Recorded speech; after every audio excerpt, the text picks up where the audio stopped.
Welcome to Hoardganize with professional organizer Rachel Seavey.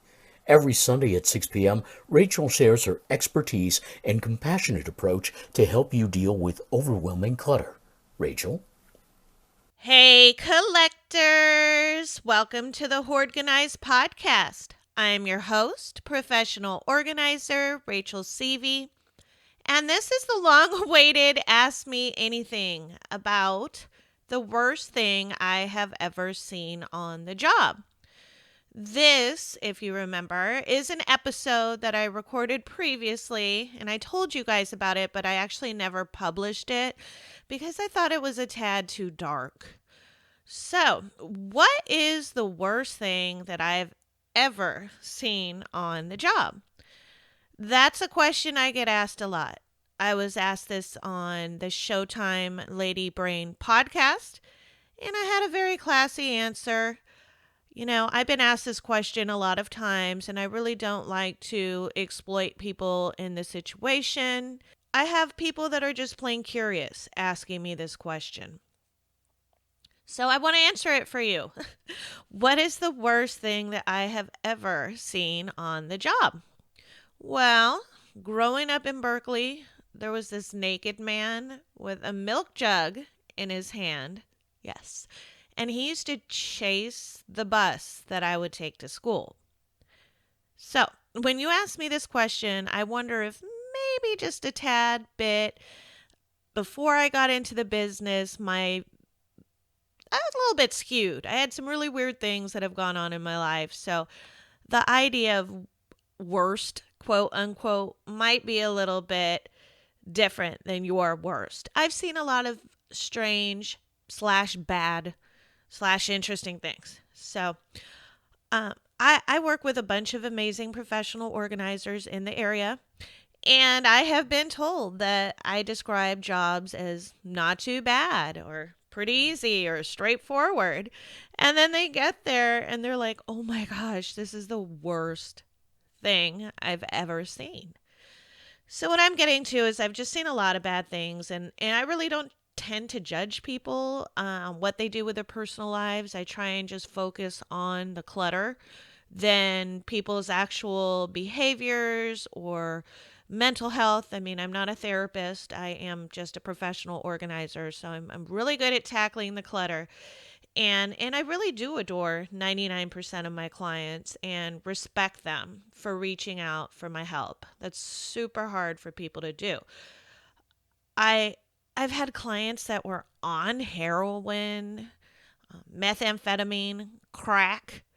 I've worked with prostitutes. I've worked with drug addicts. I've helped a drug addict get packed and go to rehab and then reorganize their home for when they came back.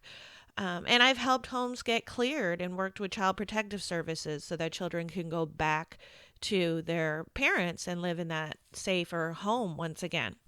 So I've really seen a lot of heartbreaking situations. It's super hard for me to just pick one, and I really never know what people want to hear when they ask me this question because there's so many different things that you might think are super bad, but I've just learned to accept. So this episode has actually been the hardest one for me to record so far. I'm not sure why. I just don't want to scare you guys away or make you feel offended if you're in that kind of a situation. There's no judgment.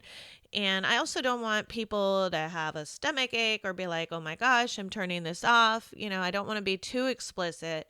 But I desperately do want to answer this question. I get asked at least once a week this question, along with, why you got in the business, which was my last AMA. So I basically just decided to give you 3 topics that I've seen, not really specific cases, just kind of topics of things that you might consider my worst.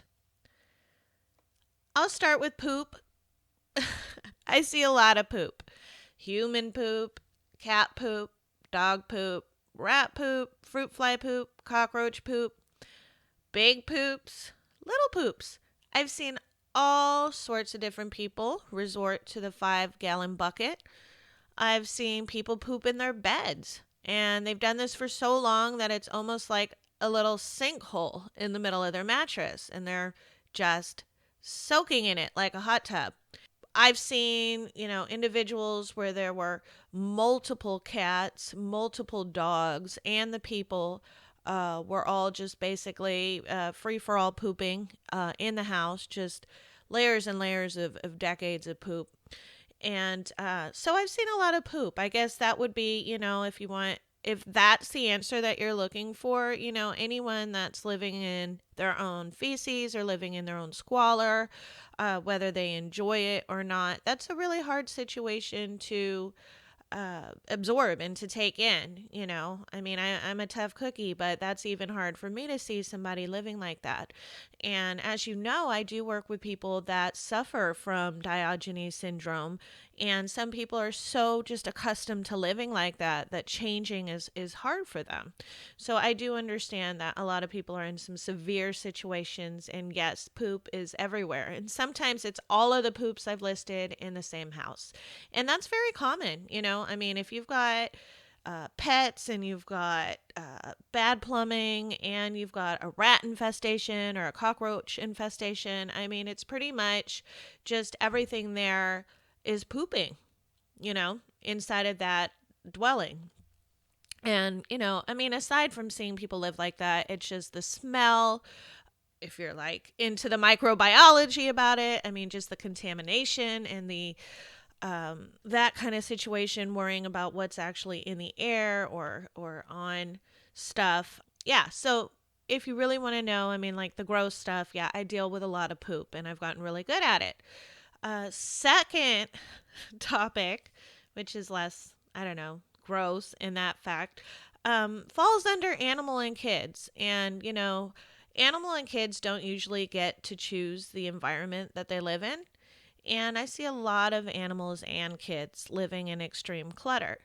Now, this doesn't mean that people don't love their animals or kids. I mean, they're still just suffering with their hoarding tendencies and they're a parent. So I get it. But I have found people's dead cats way too many times in this business. And I really love animals, and this is really hard for me to see. And a lot of the times it's really hard for the client to see. I mean, when your cat goes missing and then you find that it was stuck, behind a sofa or underneath a bookshelf and it got basically either trapped and starved to death or flattened, that's really hard to see. And, it's up to me to actually remove that. So, we were on an outside clear out job, geez, like maybe 6 months ago. I mean, the clients weren't even there. They had moved out. There was huge land on the property. There were a lot of cats on the property. I mean, just feral cats everywhere. There were, peeking in, peeking out. So there were specifically about like 4 or 5 tiny little kittens that were severely ill. I mean, they were dehydrated, they were malnourished, like one was missing like a side of its face. I mean, they were really, really sick kittens. And they were on the property as well.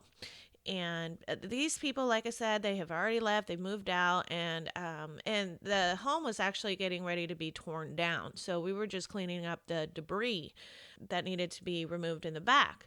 And I hate to say, this isn't the first time that I've seen this. Obviously feral cats, but just sick cats. And I've been in this for almost 10 years. So I've called animal control. And I'll tell you, I mean, I'm in Alameda County. We've got Oakland, and then Contra Costa County. We have like Richmond and, there's Vallejo, there's San Francisco. I'm around a lot of really big cities where I don't know if they don't care, but maybe they just don't have the resources to help. I don't know. Maybe they're just so hardened to the situation like I am that they're moving on. I don't know. They have bigger fish to fry, and it's sad. So anyways, I feel so bad for these kittens, but honestly, I've called our, the police department doesn't want to hear about it. The non-emergency police doesn't want to hear about it. You call the animal control, and I mean, you really have to chase them down, and they almost make you feel crazy about it if you get to talk to somebody. And I'm sure they're just understaffed, and they've got so many other things going on that some sick kittens on a empty property is just not at the top of their list. So I guess I just know this. And I also know that these kittens were so sick that had they been rescued, I knew that they would be euthanized. I mean, I really don't think there was any saving in these kittens. So it's just such a bad situation. And I was just trying to stay focused on getting the job done and just continued with the job. But my colleague, bless her heart, new to the business, total animal lover like myself. She was so devastated. She did ask me first if she could call, the police. And I was like, oh, I don't think the police, want to take this call, but maybe you should call animal control. And she was like, no, this is an emergency, and so basically, she followed up. The police didn't want to hear, just like I told her. The non-emergency police didn't want to hear, and she never ended up tracking down. And this was like weeks that she called them animal control about having them come out and check on the kittens. So, and she was also shocked when I told her that, if animal control had come out, that for sure the little guys would have been euthanized. I mean, there's really no winning situation, and it's just really hard to not try and get involved every single time. And I really appreciate my colleague for trying. I mean, honestly, these cats were too sick for either of us to transport or try and get, because we both have pets and stuff at home. So really sad situation, especially if you like cats. And my third and last topic of worst things, I think I'm just going to put a shout out to the veterans, the men and women who have fought so hard to get us the freedom that we have, are being completely neglected by the system. Not all of them, but I have definitely met some amazing people, and I just cannot believe the conditions that I see our veterans living in. I mean, it's absolutely horrible. I've seen people like sleeping and living with rats and cockroaches in squalor because that's the only place that they can afford. And unfortunately, a lot of them are suffering from PTSD and other mental or physical disabilities, and they don't have the wherewithal to follow up. They don't have a cell phone. Maybe they don't have a car. They might just, not have the confidence to follow up and to track down the necessary services that they just so desperately need, and they just end up falling in between the cracks. Honestly, this goes for our elderly as well. Our elderly are living in horrible situations. I've seen people, like I said, with the rat and the infestations, but with no power, no heat, no hot water, and living like this for way too long. And I've seen people that need immediate medical care, but they have no one to take them there, and they don't have the wherewithal to arrange it, So I've seen a lot of hard situations. Usually in these situations, I'm being paid, by the city to help these people. That's how they can afford my services. And I truly feel blessed to have these contracts in my area so that I'm able to help these people that have, fallen through the cracks and somehow, by the grace of God, have gotten some help. So a lot of these veterans are at their rock bottom, and elderly people not being able to hear or see, living amongst rodents, living amongst their own dirty diapers. It's really a blessing for me to be able to help people. But it's really hard to see and to take in, and not to stay up at night thinking about it and worrying about it. So it's really hard even for me to compartmentalize the quote unquote worst things that I've ever seen. So there you have it, collectors. Kind of a negative down, but it's the worst I've seen. I'm not going to delete this episode. I'm just putting it out there. I'm not going to look back. I'm not going to focus on if it's a depressing episode or not, because I do try and uplift you all. But maybe if you hear about these, you think, maybe my situation isn't so bad. I think it's so bad that I've got all this craft stuff, but I'm not living, in shambles either. So maybe by listening to this, you'll think to yourself about maybe you're not in such a bad situation. So that would be a positive note on here. And also, people have the opportunity for change. I've seen this so many times, and that's why I just get so inspired and basically just am hooked at being a professional organizer, because people have the opportunity for change. You have the opportunity for change as long as you're willing, as long as you're able. If you're not able, as I always say, ask for help. I have seen people go from the most extreme situations to living like quote unquote normal people with quote unquote regular amounts of clutter. I've seen people go from pooping in buckets, never showering, to having a plumber actually come in, fix their toilet, fix their plumbing issues, and then they're showering and they're able to use the bathroom and not have to use buckets anymore. I mean, they're living from living in squalor to having their entire wardrobe taken into the wash and fold. I mean, we do all sorts of things. Brought back, put away. I've seen people get new furniture, new carpet, new paint, just completely change the environment that they're living in so that they can live in a safer, happier place. And there's really a lot of ways to get out of these very sticky situations. And I do like to give people the benefit of the doubt. So if you're a family member or a friend and you're listening to this episode and you think, gosh, how is my, friend or family member ever going to get out of this extreme hoarding situation? Just have patience and be very kind, because I personally have seen hundreds and hundreds of people completely change their lives and stay successful. Collectors, if you are listening to this podcast on YouTube, show me some love. Click a thumbs up button, leave a comment, subscribe to my channel. I love hearing from you guys. Keeps me motivated. And you know what? You can also call me direct. I'm at 925-548-7750. And invite me over to help you get out of your extreme clutter situation. I do travel worldwide. Until next time, collectors.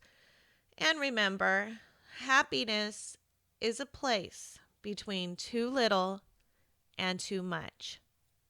This has been Hoardganize with Rachel Seavey.